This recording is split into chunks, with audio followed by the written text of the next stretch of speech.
Hi, this topical talk's gonna show you how to post long video as reels on Instagram. Follow these easy steps to do it. First of all, open your Instagram app and now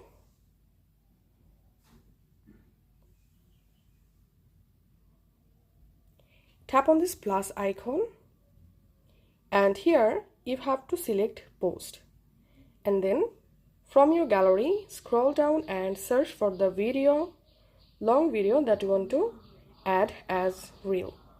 So here I'm selecting this video and as you can see the video size is 4 minutes plus. So once the video is selected, tap on next and I'm tapping on trim.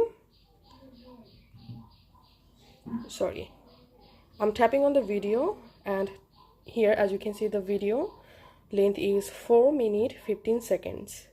And now to upload this long video or full video as reel, just tap on next and here you will see this option profile display.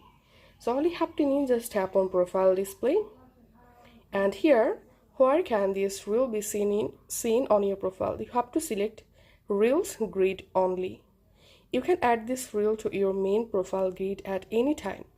It will also be visible on the reels tab of your profile. Just tap on done and now go ahead and share this video on your Instagram account. Once your video successfully uploaded, then go to your Instagram profile page and once you are in your profile page, just tap on this reel tab and then here you will see the video you just uploaded. So this is how we can do it. This is how we can post a long video as reel on Instagram. If this video helped you out, please leave a like and leave a comment down below. Thank you for watching.